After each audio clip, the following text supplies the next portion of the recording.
Welcome everybody to GoLocal Live. I'm Josh Fenton, CEO and co-founder. First and foremost, let me thank Robert Rutley from Mott and Chase Sotheby's International for talking about what's going on in Rhode Island's real estate market. The new numbers are out. The average single family median price of a home is now $384,000. A shocker, I think, for all of us who have lived in Rhode Island. Later on, 12:30, we're going to have one of the top forensic experts in the United States. That'll be covering everything from the virus to what's going on across the country. And then we'll have Dr. Fine on at 1:30. But let's go to Professor Kelly at Providence College School of Continuing Education. We're going to talk about his experience, what he's been teaching, this great, wildly interesting micro MBA program. Professor Kelly, thanks so much for joining us. Nice to be with you. Yeah, I appreciate you taking the time. You've got one of the more interesting backgrounds. You not only had a full career in the United States Coast Guard as up to the rank of commander, but also have been at Providence College teaching for 20 years. How similar or different are those two experiences? Well, I was a line officer in the Coast Guard, and so I had a great career. I served aboard a ship, doing everything from drug enforcement to fisheries patrols up in New England. But then I kind of shifted to more of the supply and logistics side. And so I had a tour at a supply center for 4 years after I received my MBA. But then for the last 10 years I was on active duty, I taught accounting and finance, and then I ran the leadership program at the Coast Guard Academy. So it was a real seamless shift for me to go from the Coast Guard Academy to my PhD program in accounting and now to Providence College. And it just seems like I'm old, but I still feel pretty good. So I feel pretty young, and I really enjoy what I do at Providence College. It's a great school with great students. Congratulations. Let's talk about it. I mean, maybe you're the proof point of it.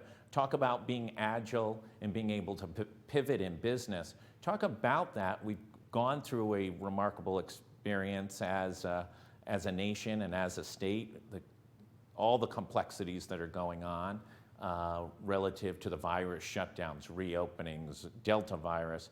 And you've got some pretty good insights into what's critical for entrepreneurs. What are those skill sets that they need to have? Talk about that a little bit. Absolutely. So what we're looking at with the pandemic is a once in a century event. It's not even a once in a lifetime. This is a once in a century event. And while it does provide significant challenges, and there are lots of organizations that were challenged, it also provides many opportunities. I caught one of the headlines in today's paper that 10,000 companies were created in 2020 in Rhode Island. In 2021, it's 8,600. And so what you've got is there are tremendous opportunities, and what kind of grounds everything as far as I'm concerned is accounting. The 10,000 companies that got created in Rhode Island, a lot of them will either succeed or fail based on how they do in terms of accounting. And one of the topics, one of the courses I teach at Providence College is cost accounting. And from the day the pandemic started, in the Wall Street Journal, just about every day there's an article that deals with cost accounting and how businesses are doing really well or not so well. And so their businesses have had to find that they need to be agile, and they really need to be able to react and in some cases reinvent themselves. And the firms that have done well have been successful, and the firms that have not have kind of fallen on hard times. And that's and you've seen it across businesses, whether it's the airlines, providing goods and services to people, to education, and to government. And so we're very fortunate that there's been a floor provided through the CARES Act and PPP programs, and the government has really supported people in the country during a crisis. But that's not going to continue forever either. And so companies are going to have to figure out as we go forward how to best function, and accounting forms the foundation for that. Yeah, let's talk about it. Listen, Rhode Island's a small business state, right? There's about 40,000 small businesses that are functioning. We've seen a tremendous number close over the past year, and as you say, a whole bunch of new LLCs have been created across the state. And for many entrepreneurs, founded a restaurant 20 years ago, maybe expanded to 2 locations, that entrepreneur kind of did it in his or her head. They knew how to run their business. They had had some level of success. They'd even expanded.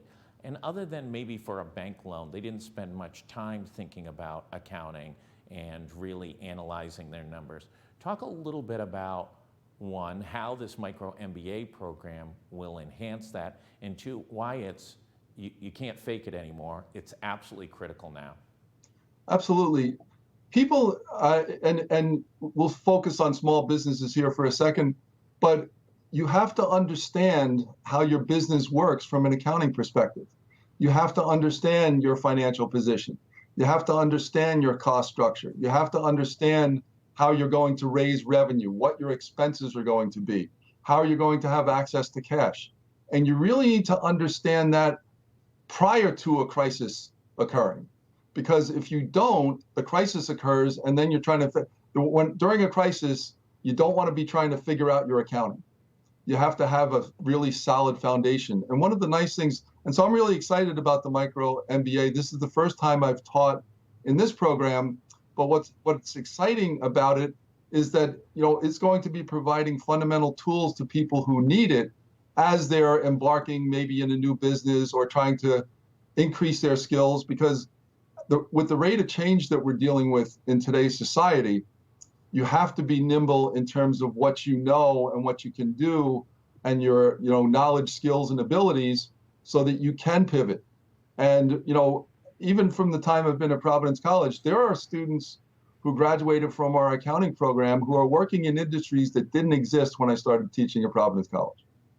And so that's what we're preparing, but it's still accounting and it's still business. But that's what we're preparing students to do. And I'm not going to be able to teach, everybody everything they need to know about accounting in the micro MBA in one session, but I can, expand their horizons a bit and have them thinking about, all right, what is it that I need to be learning about in the future? Yeah, I'm not going to be able to take that CPA exam coming off Right. this, correct? Right.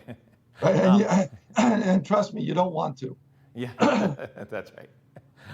But let's talk about it a little bit as kind of two different audiences. One audience would be that entrepreneur, whether they're the 23-year-old who just graduated from Providence College and had been kicking around an idea that they want to launch a business, or they're that person who may have been in a corporate setting or a business setting and said, listen, I have been dying to start this business. I want to do it now.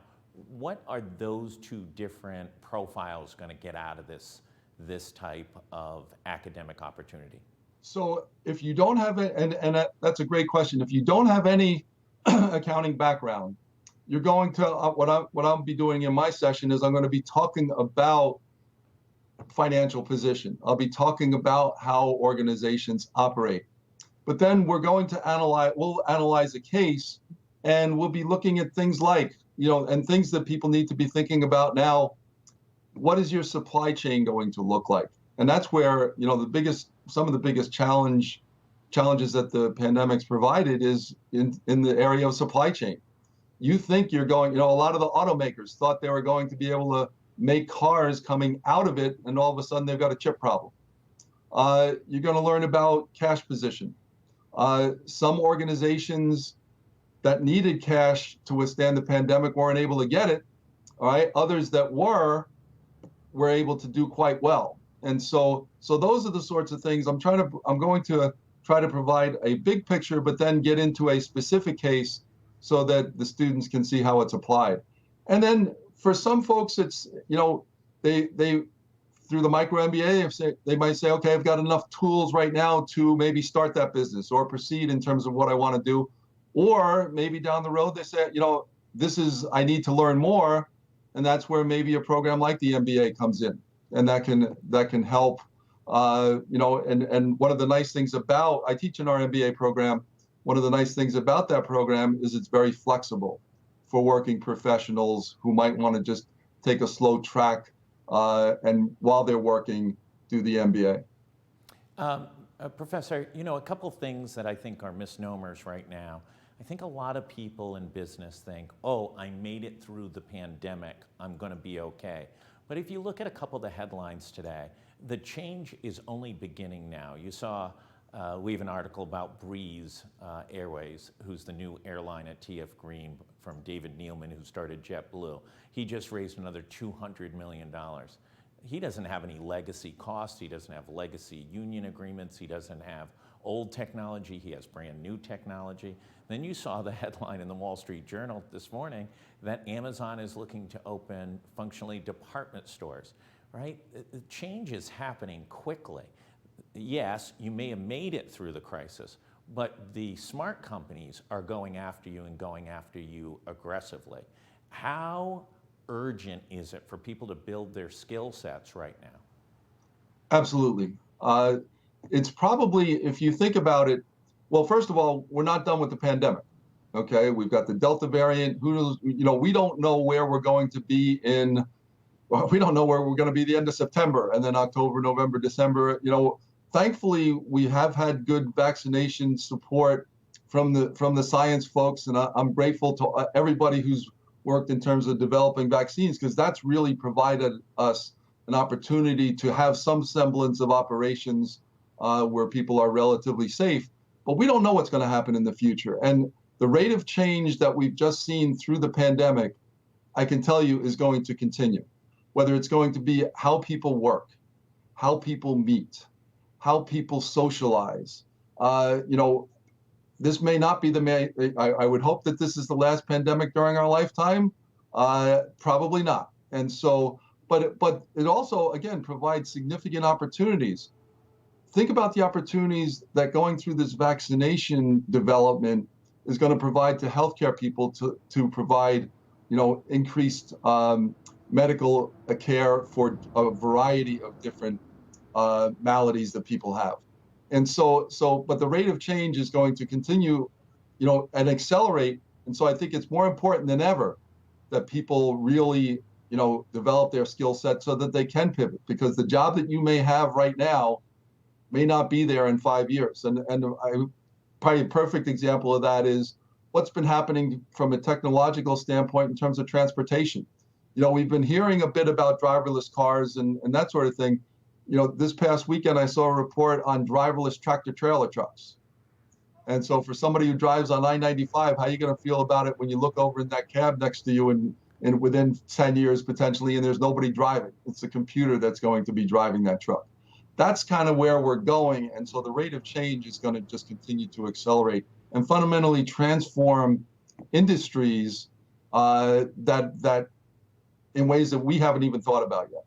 Yeah, that was another headline. I can't remember if it was the Wall Street Journal, the New York Times, about a new Amazon plant in Delaware in which workers are working right next to robots. Obviously, we had heard a lot before the pandemic about artificial intelligence and the implications of AI disrupting not just the warehouse, but also accounting, attorneys, et cetera, et cetera.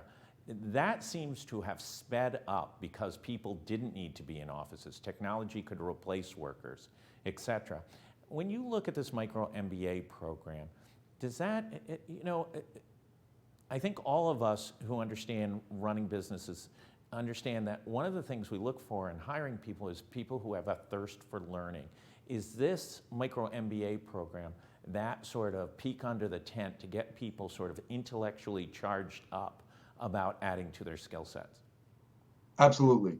I think in this day and age, organizations want to hire people who want to learn. And one of the other courses I teach is accounting ethics, and who are ethical. And that's a whole other aspect that we haven't really talked about. But looking at the rate of change that people have experienced during the pandemic, ethics is a significant piece of that. Because, for example, with people working at home and people not being in the office and not kind of being monitored per se, although there can be a fair amount of monitoring done through technology, okay? But fundamentally, how are people going to function in a changing environment? Are they strong communicators? Are they good critical thinkers? Do they want to continue to learn? And I think that's one of the things, having I joke with my students, the folks that walk into, I'm advising all of our accounting freshmen this fall. And I tell them, your resume got you into Providence College. That's not going to get you a job. You're building a new resume that's going to get you a job as you leave Providence College. And you're going to continue to build on that resume for the rest of your career. That's going to open doors for you down the road. And that's where I think whatever people can do to enhance their skills, when you walk into an interview confident because you've got a really good skill set, that's going to pay dividends getting through that interview and getting you hired. Professor Kelly, you get the last word. Just give an overview of whether somebody's taking the micro MBA program or just trying to navigate the future of business. What's your recommendations of sort of, 1, 2, 3, what you've got to do right now, what you need to be thinking about to be able to be competitive and successful? Number one, what is it that you want to do? If you can figure that out, and I'm a perfect example of that. I really enjoy teaching college students. And so I think if you're doing something that you really want to do, and then how do you put yourself in a position to be able to do that? What skills do you need to be able to do that successfully? For me, as a faculty member at Providence College, even after I retired from the Coast Guard, I really needed to go get a PhD. And so it's all right, how am I going to figure out how to make that happen? And so you develop the skills necessary, recognizing that your skills are going to continue to evolve. And so I think those are, and then again, back to continuing to develop your skills and remembering, make sure you've got a strong ethical foundation. So I tell my students sometime during their careers, they're going to be presented with really challenging ethical situations. How they react to those and how they address those are in many cases going to lead to their success or present further challenges. And so I think those would be 3 things that I think would warrant people's attention, recognizing that the job that they may be looking at in 10 years doesn't exist right now, as I mentioned before.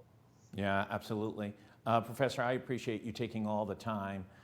This is wildly interesting for all of us in business. The micro MBA program starts up, I think, in the middle of September at Providence College. September 22nd. Thank you very much. I appreciate it. No, I think it's very, very interesting. I'm trying to figure if I can clear my schedule. For everybody else, stay tuned. It's a busy afternoon on GoLocal Live. If you haven't gotten vaccinated, you can check all the numbers. None of them are good. Keep yourself healthy. Keep your family healthy. It's not a tricky process to get vaccinated. Even I could do it, 2 jabs done, and feel much more confident about everything I do, everybody I meet with, every place I go. Thanks, everybody. Stay safe and stay tuned for much, much more.